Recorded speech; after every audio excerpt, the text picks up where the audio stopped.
एक महत्त्वाची बातमी आहे। काल सोमवारी सोने चांदीच्या भावात झालेल्या विक्रमी घसरणीनंतर आज सोने चांदीच्या भावात वाढ झाली आहे। सोन्याच्या भावात 2,000 रुपयांची तर चांदीच्या भावात 12,000 रुपयांची वाढ झाली आहे। जळगाव सुवर्णनगरीमध्ये सोन्याचे भाव 1,38,000 रुपयांवर तर चांदीचे भाव 2,22,000 रुपयांवर आहेत। सोन्या चांदीच्या भावात 4 दशकांनंतर झालेल्या ऐतिहासिक घसरणीनंतर अमेरिकेनं इराणच्या ऊर्जा प्रकल्पावर 5 दिवस हल्ले थांबवण्याच्या निर्णयानंतर सोने चांदीच्या भावावर परिणाम झाल्याचं तज्ज्ञांचं मत आहे।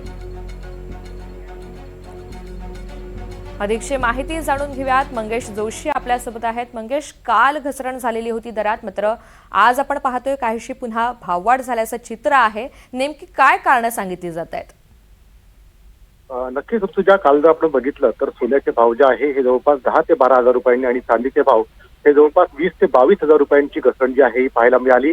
खरं तर गेल्या 42 वर्षानंतर म्हणजे 1983 नंतर जी आहे ही साप्ताहिक सर्वात मोठी घसरण जी आहे ती ठरली होती। त्यामुळे याला विक्रमी घसरण जी आहे काल म्हटलं जात होतं आणि एकंदरीतच या विक्रमी घसरणीनंतर जे आहे ज्या पद्धतीने आता युद्धजन्य परिस्थितीचा प्रभाव पाहता अमेरिकेने खरं तर इराणच्या ऊर्जा स्रोतावरती 5 दिवस हल्ले थांबवण्याची घोषणा केल्यानंतर पुन्हा एकदा जो आहे सोन्या चांदीच्या भावावरती मोठा परिणाम पाहायला मिळतोय आणि त्यामुळे सोन्याच्या भावात जे आहे 2,000ची तर चांदीच्या भावात 12,000 रुपयांची जी आहे ती आज वाढ झाल्याचं पाहायला मिळतंय।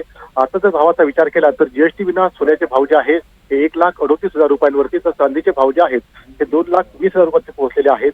आजही पुन्हा दिवसभरात जे आहे सोन्या चांदीच्या भावात मोठी चढ उतार होणार असल्याची शक्यता जी आहे ती खरं तर सराफा व्यावसायिकांना व्यक्त केली जात आहे। मात्र या चढ उतारीमुळे आता कुठेतरी ग्राहकांमध्ये जे आहे मोठा संभ्रम निर्माण झाला आहे। ऋतुजा, हो, धन्यवाद माहितीसाठी।